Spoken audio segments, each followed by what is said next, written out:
All right, what is going on, everybody?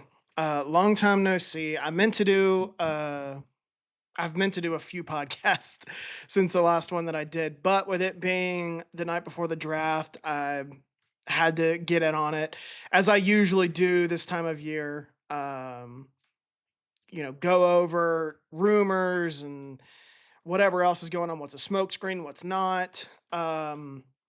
And then of course go over prop bets. I think that's always the most interesting part of the draft. So I got my Hunter Hellebuck shirt on from the gold medal game. I love it. Get it on Etsy if you can. And then I'm wearing my Boston Bruins hat because they even things up in the Stanley Cup playoffs against Buffalo. So if you're not watching the Stanley Cup playoffs, you're missing out. It's a lot of fun. I'll have it on here shortly. I'm still tinkering with my mock draft. I'm not going to give that right now. But there are a few experts out there who have published their mock drafts. Daniel Jeremiah's is tonight. I think in a little over an hour he'll get that out. I will be paying attention to that. But as for the draft, let's go ahead and get started on some rumors. So I'll pull up DraftKings because FanDuel's been weird um, with some of their odds. Um, Give me a sec. NFL draft. Picks 1 through 5. I have so many alerts now coming in from Google Chrome, specifically YouTube on Google Chrome. All right. So, number one overall pick. This isn't. Everyone knows that the number one overall pick is going to be Fernando Mendoza. The Raiders need a quarterback. Mendoza's the best quarterback in this draft class. Best quarterback prospect we've had, I think, in a while. I would take him over Cam Ward last year. I would take him over probably Caleb Williams. Granted, Caleb Williams had a higher ceiling, but I don't know. There were more red flags with Caleb Williams, I think, than people were willing to admit. 2023, I would definitely take him over Bryce Young. And then there wasn't one really in 22 that would have come close. It's probably been since Trevor Lawrence. I'm a little bit higher on Mendoza than I was Lawrence, and I was pretty high on Lawrence. I thought he was yeah, I would say since Joe Burrow, definitely Mendoza's been the best quarterback prospect since Joe Burrow. That's obvious. I mean, right now he's minus 20,000. I've seen as high as minus 50,000 to go number one overall. It's gonna happen. Go ahead and take it to the bank, but don't put money on that. I wouldn't bet money on that, just because that number's so high. So then we get to the number two overall pick, and this is where things get really, really interesting because we're getting two totally different um,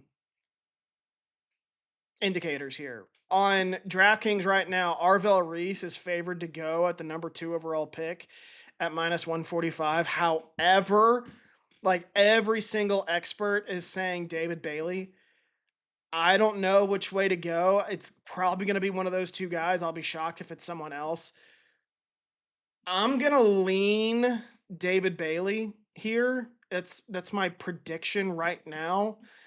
Um I am not confident in that. This is the least confident that I've been in the first pick, like outside of like, for instance, when we've had picks in the top two or three, four, five, whatever you want to call it, uh, those are usually the picks that you should get right when you're doing a mock draft because everyone knows what they're going to be.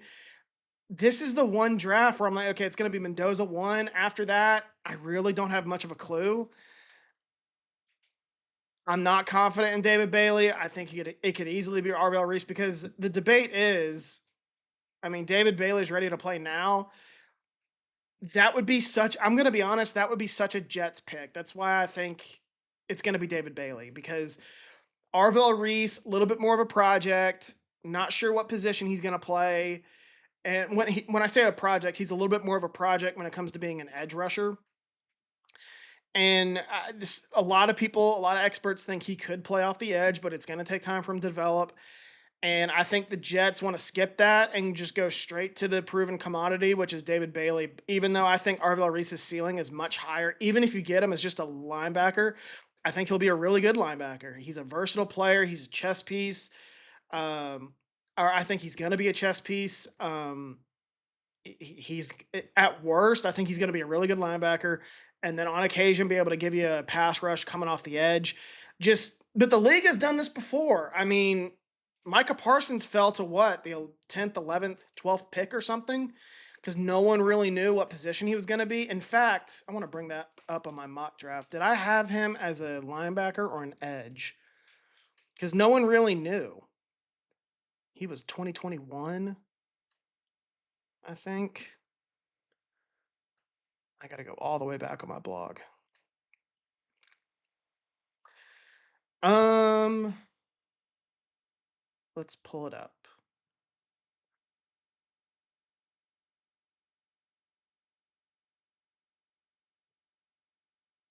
Lawrence Wilson. I did Fields, stupid. Hits at 4. Sewell, Chase, Waddle. Wait, who was 7? Slater, Waddle. Lance at 9. Surtain at 10. Where did I have Parsons? Oh, wow. I had him falling all the way to number 7 or number 17. Wow. I had him listed as a linebacker. I think I'm not saying he's getting Arlo Reese is a similar player to Parsons because Parsons was a really good defender, but like that was a player that initially every like the experts were so high on, and it seemed like the league talked themselves out of it. When it comes to these tweeners, you never really know. Like sometimes the league is really cold on them, sometimes they love them. Look at what was his name? Shaq Thompson a couple years ago. I thought he would fall to the second round. This was like a decade ago, actually, not a couple years ago. And he was drafted. I think Carolina took him in the 20s in 2015, I believe. And then you have some, like Jalen Walker, who get drafted 15th, and everyone thought was going to be a top 10 pick this year. Uh, yeah, I don't know. I think the league is high on Arvell Reese. I just don't think the Jets are willing to be patient with what is deemed a project, honestly. And that is honestly, that is such a Jets thing to do. So right now, as things stand, I'm gonna say David Bailey goes number 2. And then we get to the number 3 overall pick, Arizona. And right now, Arvell Reese is favored at plus 170, Jeremiah Love at plus 200, and David Bailey at plus 200. Well, my guess is it's one of those guys. A wild card here is Francis Maui Noah, but I'll be honest, I'm not convinced Arizona's keeping this pick. I think I think Arizona wants out of this pick, and there's been a lot of rumors about who could come up. Dallas is rumored to want to trade up. They have the capital for it. The Chiefs are rumored to want to trade up. They have the capital for it. Uh, I mean, Peter Schrager on his mock draft today had them taking Jeremiah Love. I think that fits because they're Arizona's new head coach, Mike LaFleur, comes from that Shanahan coaching tree. His brother, Matt LaFleur, same thing. They all believe in running the ball. They all believe in having a good running back and an imposing run game. So I could see that with Arizona and LaFleur wanting to have that. But again, you can find that later. And I like what's the GM's name there? Is it Monty Fort? Something like that? I think he knows what he's doing. I think he's an intelligent guy. Let me see here. What's his name? Monty Fort. That's what I thought. I don't think it's going to be a running back. I initially I wasn't originally thinking that. I've gone back and forth so many times today. As things stand right now, I'm recording this at 5:53 p.m. Central Time on Wednesday. Um, I don't think it's going to be Jeremiah Love. I think at the end of the day, Arizona's not going to have this pick. I think they're going to trade back and pick up some extra capital and use that to draft probably an offensive lineman at pick. If it's Kansas City 9, if it's Dallas 12. And I think that's what's going to end up happening. If the Cardinals stay here, I think it's going to be Arvell Reese. I'm not confident in it. I mean, I think there's a reason Arvell Reese is the favorite with this pick because either Vegas is telling you that they think Arizona's trading out of this pick or like they're going to go with Reese. I think they're going to trade out of it because I just don't think Arizona wants to be here. Um, but if they do stay here, it makes the most sense to me that they draft Arvell Reese. They could use some help. I know that they've spent a lot of draft capital and cap space on pass rushers in recent years. Uh, but I think that they could use some more help. Josh Sweat allegedly asked for a trade this offseason. BJ Ojolari's dealt with injuries. Zaven Collins is pretty good, but he's not a high sack rate guy. I don't think he's had more than maybe 5 or 6. I could be wrong about that though. And then there's another guy that they have in their rotation. Or no, I think I'm thinking of Darius Robinson. Hasn't lived up to the hype when they drafted him in the early second round. What was that? 2024, I believe. So I think Reese makes sense. Again, worst case, he's a good linebacker for you, off ball linebacker, and he's able to give you a pass rush from the second level. Maybe on occasion go come off the edge and give you a pass rush there. Best case, he's a really good edge rusher for you, and it just takes him time to develop. Arizona could use that. I don't think that's a ridiculous statement. I think at the end of the because like I said, I think Bailey's going too. This pick is probably Reese or Love. If Arizona stays here, if I were to guess, but I think they're trading back. I really do. Number 4 overall, Tennessee. Again, I think this is a trade back spot, but I don't. If Reese is off the board, I don't think anyone. I don't know who would move up for Sonny Styles, or it could be one of the receivers. I didn't think about that. It could be one of the receivers, but I don't know who would move up for one of these receivers. I really don't. I don't think why would the Giants do it? They can take one at 5, the next pick. It's a pretty good receiver class. It's not like like I said, Reese is a chess like has the potential to be a chess piece. And I just don't think a team's going to move up for a receiver. I really don't. And I don't think they're going to move up for Styles. Similar to Reese, but I think Reese has a higher ceiling than Styles. I don't think it's going to be him. I don't think anyone's trading up for Jeremiah Love. If the Titans stay here, I'll go with Jeremiah Love. Not confident in it, but that's what I'm going to go with. That's what the betting markets have. Jeremiah Love is plus 100 right now. Sonny Styles plus 225. I think in his mock draft, Schrager had Sonny Styles. I could see it. Who's the head coach? Robert Sala comes from a background coaching linebackers. Fred Warner made him did very well in San Francisco, or I should say, Robert Sala did very well in San Francisco when he had Fred Warner as his linebacker. We'll see with Styles. You can find those guys late again. And by the way, this is a really good off-ball linebacker class. I think Tennessee will wait. That's my impression right now. Hang on, James is texting me mid podcast. Uh, he's quoting, "It's always sunny in Philadelphia." Not what I expected, because most of our texts today have been about the NFL draft. Yeah, I think it's Jeremiah Love. Tennessee is one of those. I thought. Well, I should preface this by saying John Middlecoff, I thought, made a very good point recently, where Tennessee is one of those organizations that seems to be at its most competitive when it has a good running back. Look at the Eddie George era, look at the Derrick Henry era. Like, that's when they're at their best. If you want to go off the wall here, I could see Tennessee taking an offensive lineman, but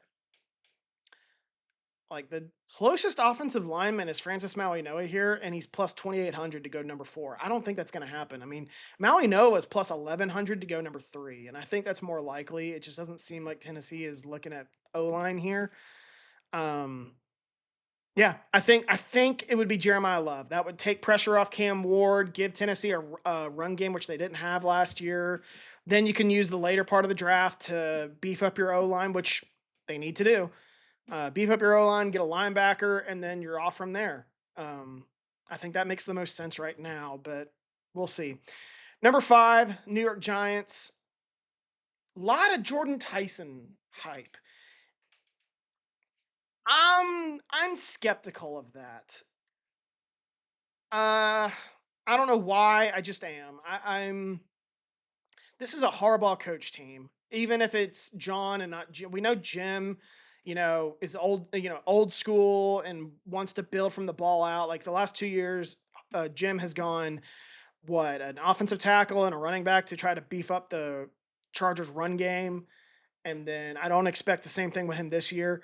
And then John Harbaugh, similar approach, comes from Baltimore, where they were a little reluctant to draft a wide receiver in the first round to begin with.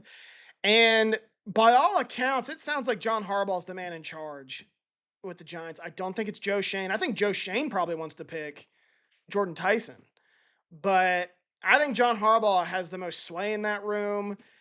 I think when this draft is over, you'll probably see Joe Shane lose his job.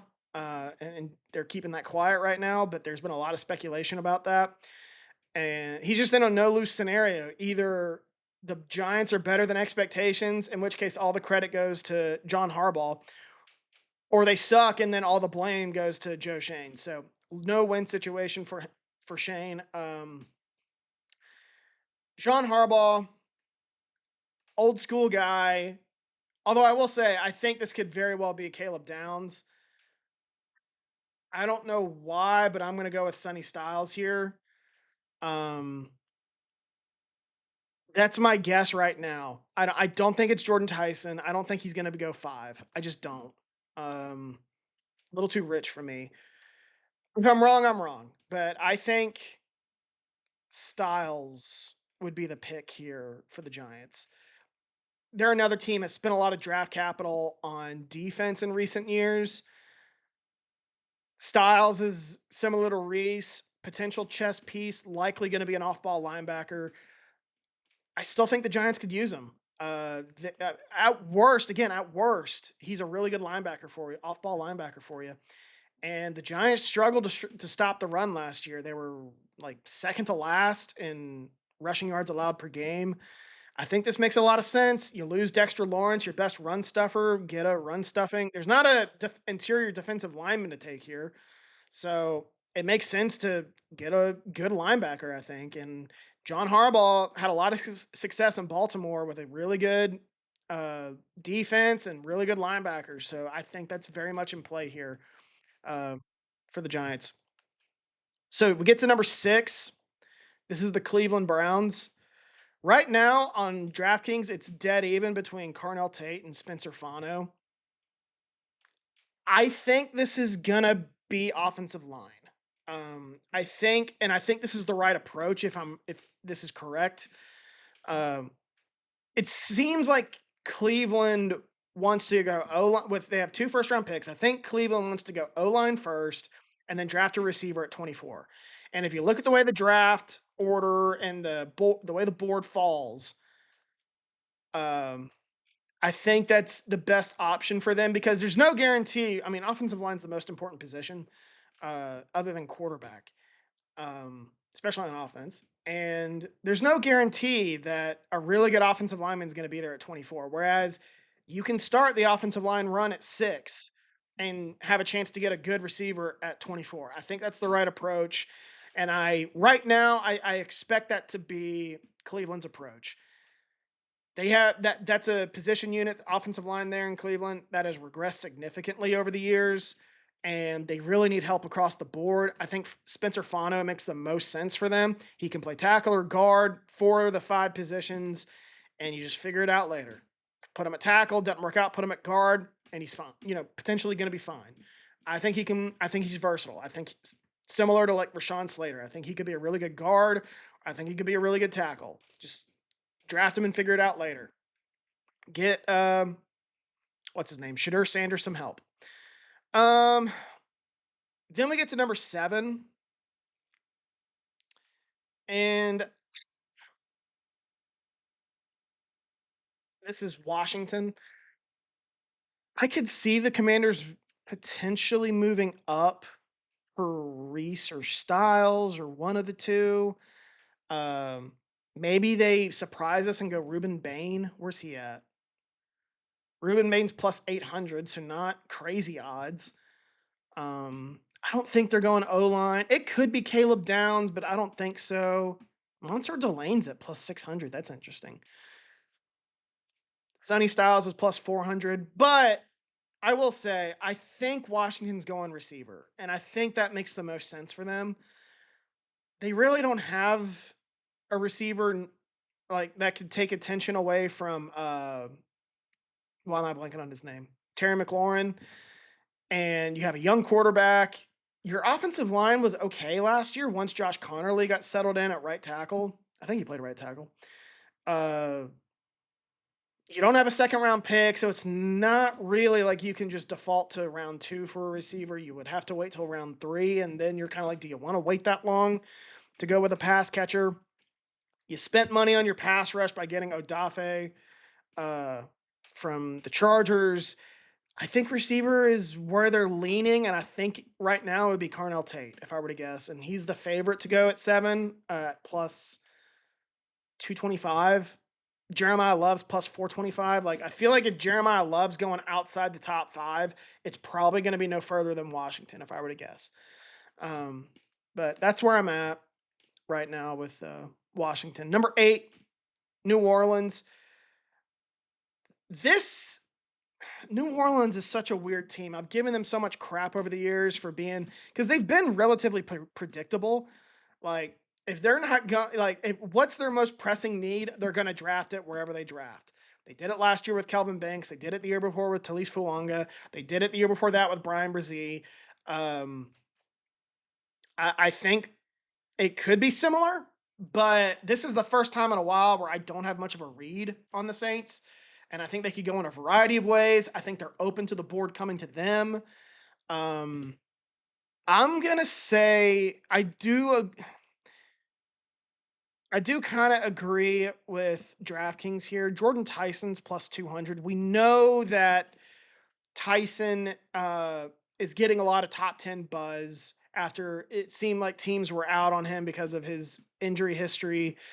I think he's a stud. I think he's going to be really good at the NFL level. Obviously, medicals are a concern, but in the last week or so, there's been a lot of buzz about Jordan Tyson going in the top 10. The Giants are leading the charge with that. As I explained earlier, though, I don't think John Harbaugh is going to let that happen. And New Orleans is sitting there, a team with a young quarterback and Tyler Shuck. Probably should get another pass catcher opposite Chris Olave. They could go edge rusher, though. Peter Schrager had them taking Caleb Downs. I could see that too. But, you know, the Saints actually had a really good pass defense last year. Like, maybe that prevents them from drafting a player like Downs. I'm talking myself into Jordan Tyson more and more with the Saints. I'm not confident in it, but that's where I'm at right now. I think that makes a lot of sense. Olave can kind of do everything, and uh, a player like I just said his name. Golly, I didn't get enough sleep last night.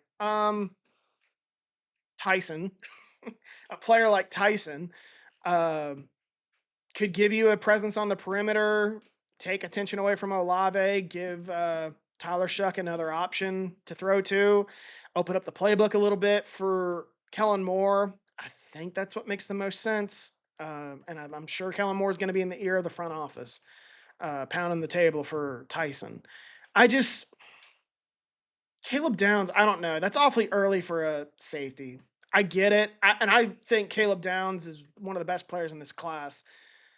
That that would be very anti NFL recently. In recent years, Safeties have been devalued. We saw Malachi Starks go late in the first round last year. Brian Branch fell to the second round. Uh, I think Malachi Starks last year was the first safety taken in the first round since Kyle Hamilton in 2022.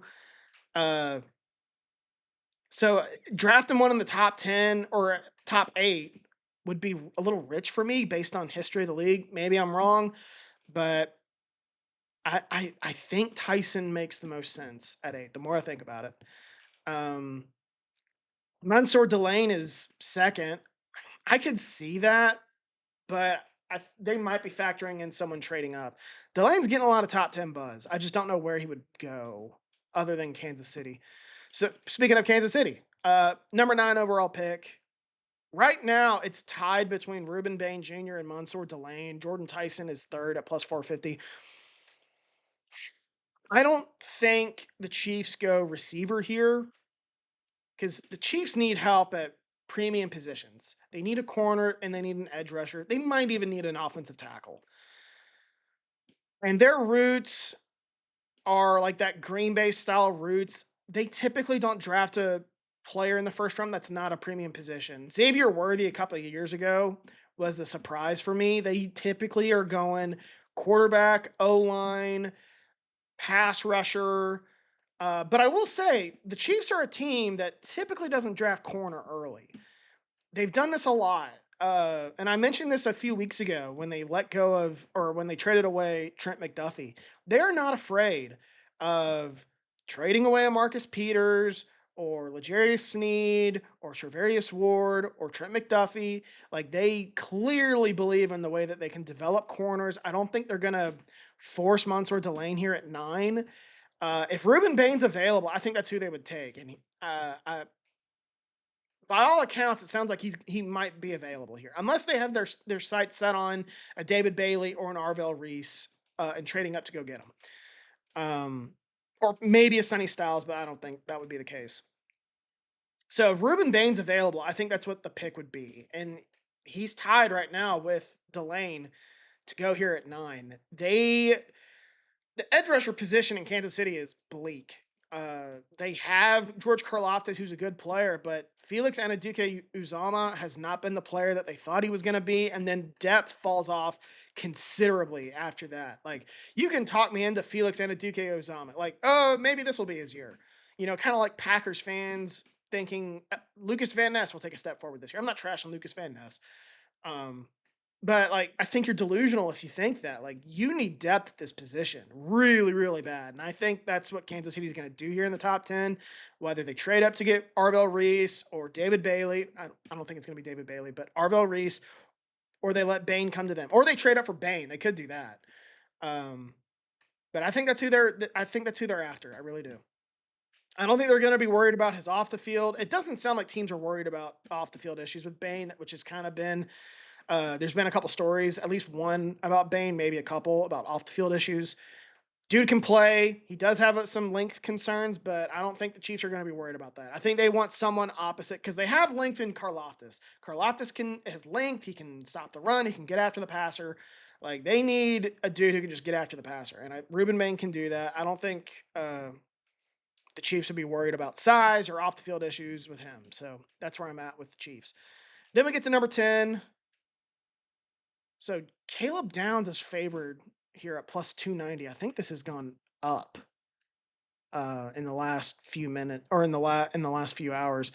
Jordan Tyson plus 400. I don't know how to pronounce his name, from the guard from Penn State. I'm not even going to try. And then Maui Noah at six plus 600. Um Again, I don't know if John Harbaugh is going to go receiver. I know a lot of people are pounding the table for him to draft Jordan Tyson. I just said though he's probably going to be off the board at this point. I don't think they take him at 5. Um, Again, if I'm wrong, I'm wrong. But I think they continue going with Harbaugh's approach and either draft an offensive lineman. They could use a right tackle. Uh, what else did I see here? A guard, they could use the guard from Penn State. If Fano's available, I could see that. If I could see them taking Mansour Delane, I really could. Um, Sonny Styles, I already said I think they take possibly at 5, and then I don't think it's gonna be Makai Lemon or Carnell Tate. Maybe Monroe Freeling, I could see that.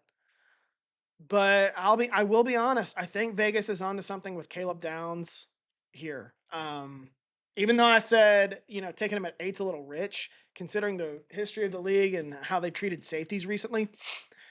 But Caleb Downs is a really good player. And if you know John Harbaugh's background, I believe he was a DB coach. He values safeties. I just said a couple minutes ago that Kyle Hamilton is the last safety to be drafted in the first round. Since before Malachi Starks, he was the last one in 2022. Who was he drafted by? The Ravens. Who is their coach? John Harbaugh. So I think there's something there with Caleb Downs to the Giants. I think that's the story. I think everyone's focused on Jordan Tyson because he's a receiver. It's New York. That's a sexy pick. People are going to flock to it. But at the end of the day, I think the Giants are going to go like O line, maybe a pass rusher, or Caleb Downs with two of these first three picks. Now, if the board falls a certain way, yeah, I think they would take Jordan Tyson or Carnell Tate, but I don't think that's going to happen right now. So that's the top 10. I won't go much further than that. No one really cares. Most people don't care after the top 10. And honestly, it becomes a crapshoot after about pick 5 or 6 anyway. Uh, so I want to find positional over unders. That's typically what I do at this point. But I don't see those here on DraftKings. More bets. Let's try that. Um, player over under? No, that's not what I'm looking for. Players drafted by draft totals. Okay, here we go. This is what I'm looking for. So first up is total corners drafted in the first round is at 4.5. I'm gonna pull up a second tab, and I want to go through all the other uh, odds for players drafted in the first round. Honestly, 4.5, I would probably take the over. Well, I don't know. 4.5 is probably a bit rich. What does Peter Schrager have? I think Peter Schrager has 3 or 4 on his mock draft. That feels about right to me because Delane's going to go first round. Let me think about this. Delane's going to go first round. You could get Jermon McCoy. You could get Colton Hood. Maybe Chris Johnson. That's 4 right there. I think a fifth, unless I'm blanking on someone, would be a bit of a stretch. And honestly, I'm not convinced Chris Johnson's going round 1, unless they're thinking of Brandon Cisse. I don't know who they could be thinking of who would be a fifth and the over. Let's look at Schrager's mock draft. Peter Schrager draft. Let's see. So he has Delane going in the top 10. And then another corner isn't drafted until pick 30, and that's it. He's got 2. Yeah, I'm with Schrager on this one. I think 4.5 is. I think I would take the under there. I think that there's too many question marks surrounding these corners. I gave you 4 names, and I think Delane's the only for sure first round corner here. And this is a decent corner class. It's not terrible. But Jermon McCoy, people have concerns with his medicals. Colton Hood, I think, could go. Like, Colton Hood could hear his name first over Delane. It could very well happen. And I think it's a likely scenario that he hears his name before Jermon McCoy. But, you know, McCoy's tape is pretty damn good. And there's probably going to be a team, I would imagine, in the first round that's like, let's just take a chance on him. Like a team like Seattle. Like, let's pretend Colton Hood falls to, the late first round. He's still available, and so is Colton Hood. I could see teams being like, you know what, let's just take Colton Hood. He's healthier. Um, but I could also see the inverse of that or the opposite of that, and a team goes like a Seattle and just goes, let's just take Jermon McCoy here. And I think McCoy will go first round. I think someone, because it feels like teams are split on him. I think someone's going to take a chance on him. I don't know where, I don't know when, I don't know who. Uh, but I think someone is going to take a chance on him. I think the earliest he's probably going to be under consideration is maybe 11 with Miami, but I think Miami's going to go trenches. Um, Probably Dallas, depending on what Jerry Jones does. Could be 15, but then if it's not 15, I think he's going to be waiting a while. Just the way the board's looking and position, like what teams need, roster needs, and things like that. Yeah, I would go under on corner. I feel pretty good about that. I just don't know who the fifth would be. And like I said, I'm not convinced Colton Hood goes round one. I think he could, but Chris Johnson, I don't. Maybe, but I just don't. I don't think so. I don't think so. Uh, yeah, and right now under 4.5 for corner is -700. That's what I thought. Offensive lineman drafted in round one. So right now the over under is 7.5. So let's think about this. You have Fano, Maui Noah, and then Freeling, Proctor. Who am I blanking on? Lomu, the dude from Arizona State. I don't know how to pronounce his name. Inachur, something like that. Sorry if I mispronounced that. That's 6. Who else could be? Because I don't think another guy's going to sneak into the first round besides those guys. Oh, the guard from Penn State. There's your 7th. Okay. Yeah. I would probably stay away from this one. Right now, over 7.5 is -300. I think that's a fair because it's not impossible that um let me see here. Blake Miller. That was the other one. Okay, so yeah, I would go over 8.5 or 7.5.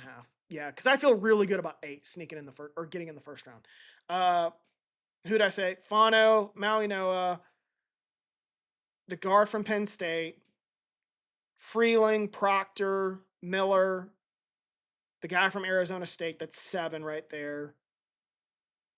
And then the other tackle from Utah, Lomu. Did I say Lomu? Let me go over it again. Fano, Maui Noah, the guard from Penn State, Freeling, Proctor, Miller, Lomu, the guy from Arizona State. Yeah, that's 8. I feel really good about those 8. And then there's a chance that the guard from Oregon sneaks in there. Pregnon, I think. The guard from Besantis sneaks in there. Although Schrager did say, I think he could see as many as 10. I don't know who the 10th would be. But regardless, yeah, over is probably what it's going to be for offensive linemen. And over 7.5 is -300 right now. So that's the play. Uh, Total. I'm not going to do total offensive players. Total quarterbacks. Yeah, I figured this would be 1.5. This is the one I would stay away from. So 1.5. I mean, I do this every year. I almost always say take the over on quarterbacks. I don't know if I would do it this year. Um, you're definitely getting Mendoza, but then it's a real coin flip whether or not Ty Simpson's going to get in the first round because I don't think it's going to be anyone else. I don't think it's going to be Carson Beck or who's the dude from Penn State, Drew Aller. It's not going to be any of those guys. It could be Ty Simpson or Nussmeier's another one. He's not going round one. But Ty Simpson's name has started to make waves here, and I think there's a real chance the Cardinals trade up or trade back into the first round. That's why they want to trade back. I think they want Ty Simpson later in the first round. Uh, so that's why I would say stay away from quarterbacks -2.5 unless you're feeling real dangerous. And if you are feeling, if you're feeling dangerous and being like, you know what, I think 2 quarterbacks go round one. I don't think that's crazy. I really don't. I mean, right now, Uh, where'd it go? Over 1.5 is minus 320. So really, if you want to feel dangerously, take the under 1.5 because you would need like as much as Arizona wants to trade up, there is the old saying you got to have a dancing partner. Who's willing to trade back at the end of round one? There are a few teams there. I think Seattle would. I think honestly, if you look at the track record for Seattle, I would almost bank on it. New England could. I don't think Miami will. If anything, they might trade up. Um, I don't think Kansas City will. Like I said, I think they might trade up.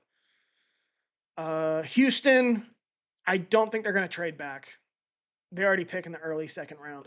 Um, San Francisco, you never know, maybe, but like there aren't a ton of options. But I will say Seattle's a really good option.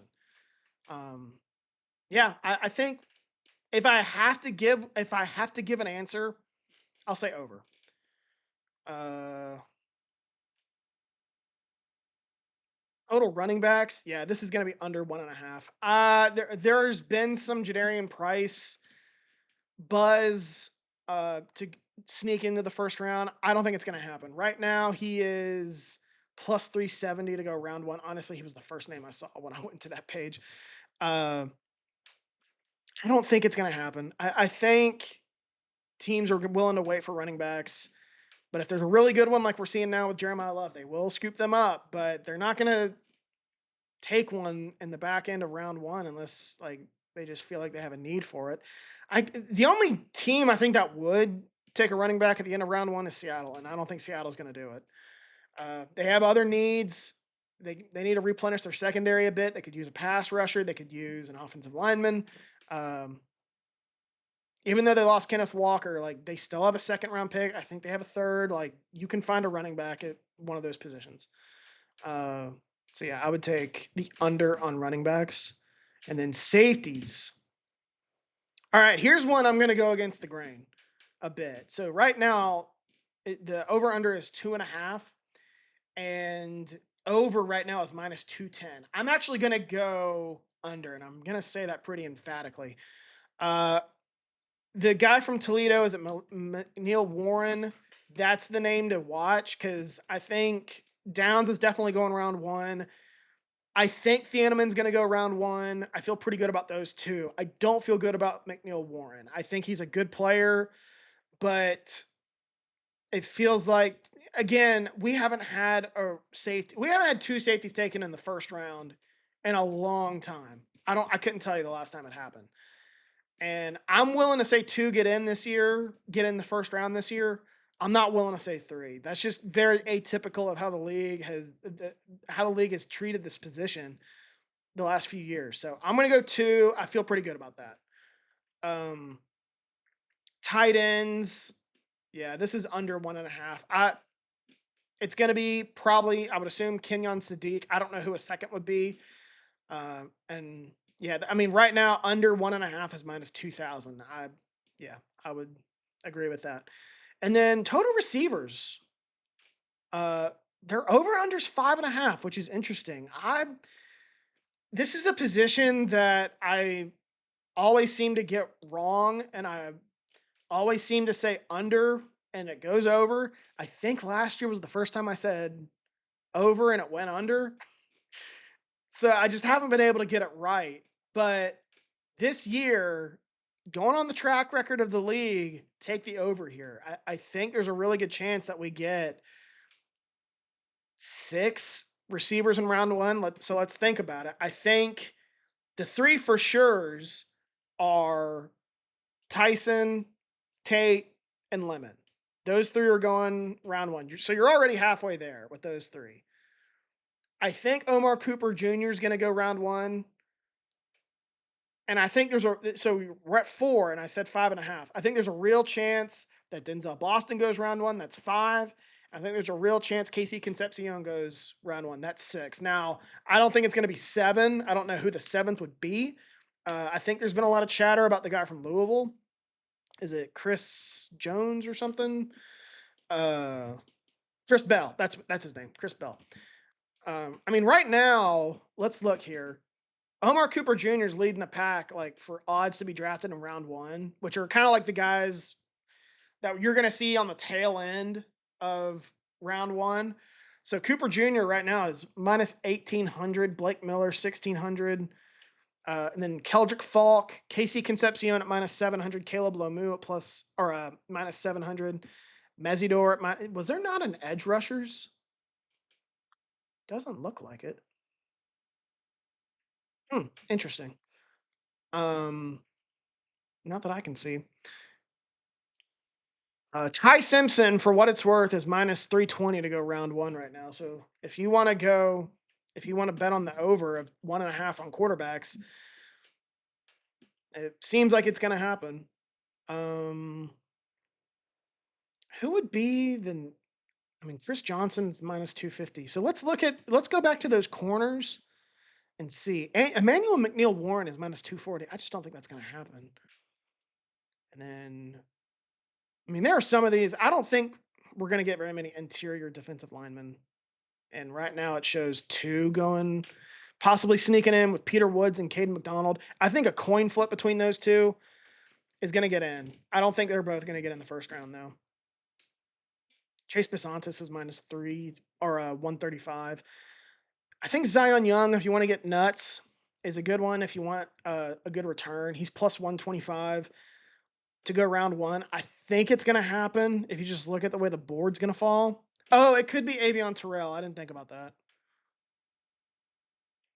But still, so for corners, um, I think it was minus 4.5. Yeah. So it could be Avion Terrell that sneaks in there, but even then, I still would take the under because there's no guarantee Hood and McCoy are going to go round one. And same with Chris Johnson. I think one of those five, probably two of those five, is going to be left out.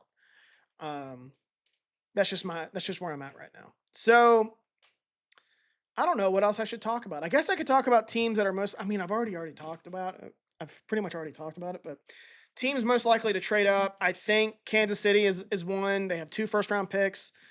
Um, in sort of a win now mode. I mean, they have Patrick Mahomes. We know they want to win a Super Bowl or as many Super Bowls as possible. I think they're a team to trade up. There's been a lot of buzz about the Dallas Cowboys trading up. I'm very skeptical of that. I couldn't tell you the last time Jerry Jones traded up in a draft. Let's look that up, in fact. When was the last time Dallas Cowboys traded up in a draft? The last time the Dallas Cowboys traded up in the first round of the NFL draft was 2012 when they moved from pick number 14 to pick number 6 to select Maurice Claiborne.